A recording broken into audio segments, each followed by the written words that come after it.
Assalamualaikum warahmatullahi wabarakatuh. Sampai paham. Apa benar tahajud itu tidur dulu? Benar. Jadi kalau mau tahajud itu usahakan tidur dulu walaupun cuma sekejap. Sebenarnya batas tahajud itu adalah dari habis Isya sampai azan subuh. Jadi malam itu dibagi tiga. Sepertiga malam pertama adalah jam 8 lebih kurang habis Isya sampai jam 11 malam. Ya, kemudian sepertiga malam kedua jam 11 malam sampai jam 2 malam. Sepertiga malam ketiga jam 2 malam sampai azan subuh. Nah, afdolnya tahajud itu sepertiga malam ketiga jam 2 sampai azan subuh. Tapi sungguh pun enggak ada masalah. Yang penting kalau mau lebih utama usahakan tidur dulu walaupun di jam 10, jam 9, jam 12 is okay.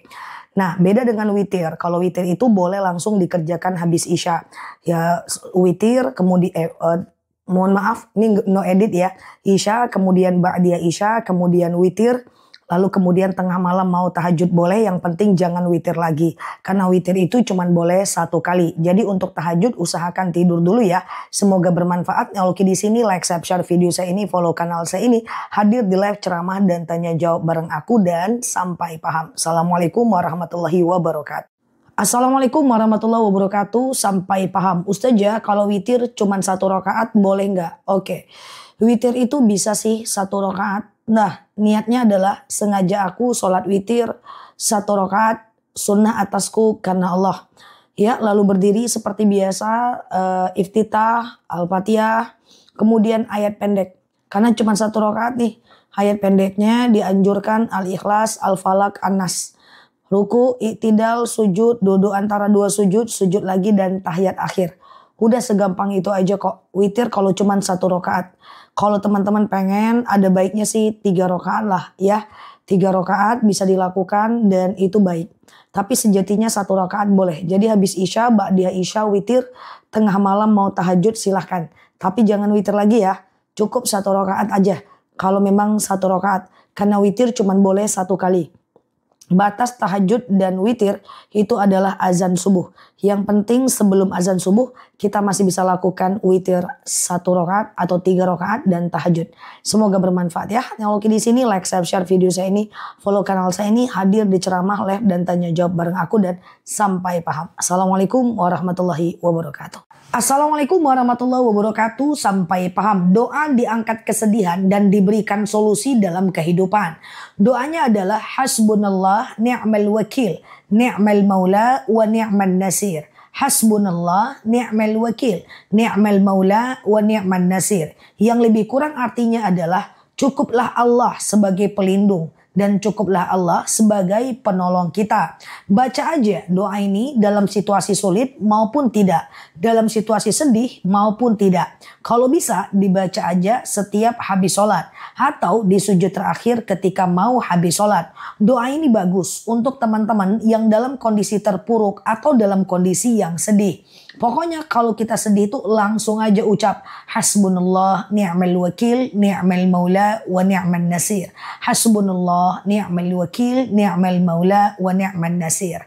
Insyaallah Allah akan lunakkan hati kita untuk senantiasa bisa menerima takdir dan Allah hilangkan kesedihan dari kita dan Allah akan memberikan jalan keluar dari setiap masalah kita. Semoga bermanfaat ya. Yang lalu di sini assalamualaikum warahmatullahi wabarakatuh. Assalamualaikum warahmatullahi wabarakatuh. Sampai paham. Witir 3 rakaat 2 kali salam gimana Ustazah? 2 dan 1 rakaat. Oke, jawabannya adalah boleh. Jadi witir itu kalau mau dilakukan 2 dan 1, niatnya sengaja aku sholat sunat witir 2 rakaat sunnah atasku karena Allah. Salam kanan, salam kiri, pakai lagi niat 1 rakaat, sengaja aku sholat sunat witir 1 rakaat sunnah atasku karena Allah. Yang 2 rakaat tadi seperti sholat subuh aja. Yang 1 rakaat terakhir ya 1 rakaat. 1 rakaat terakhir dianjurkan baca al-ikhlas, al-falak, an-nas. Tapi kalau 1 doang gak jadi masalah kok.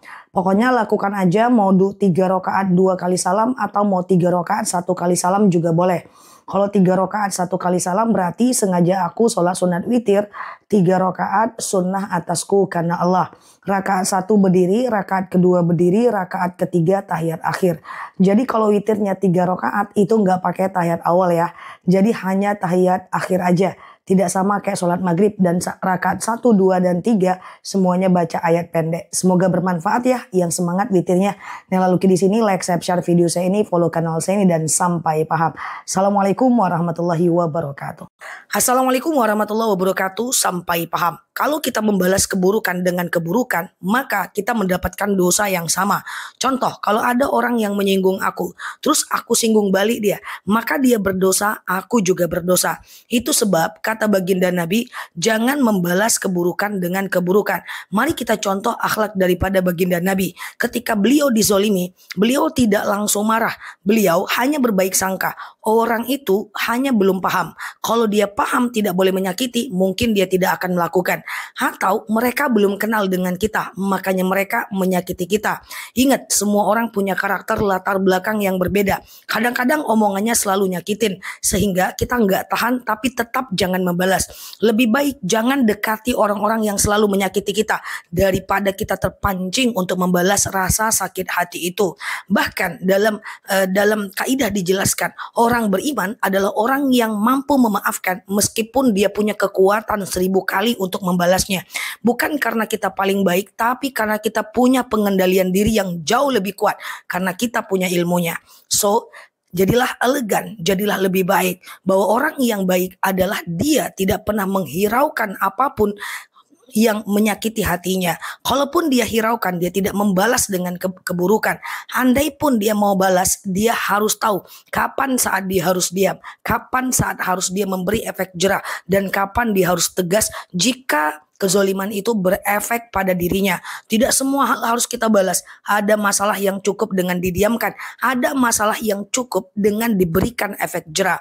Kalau dia merusak keluarga, merusak rezeki, bahkan merusak ibadah kita, bahkan merusak apapun, nah itu selesaikan dengan tegas. Atau misalnya anak kita jadi dimutasi karena dia, anak kita jadi dikeluarkan karena sikap dia, padahal kalaupun kita salah, efeknya adalah anak kita dimutasi dari kerjaan dan seterusnya, selesaikan. Tapi kalau cuma kezoliman kecil, abaikan. Itulah orang yang elegan.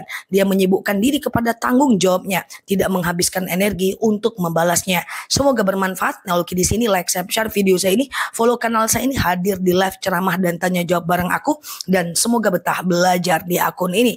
Assalamualaikum warahmatullahi wabarakatuh.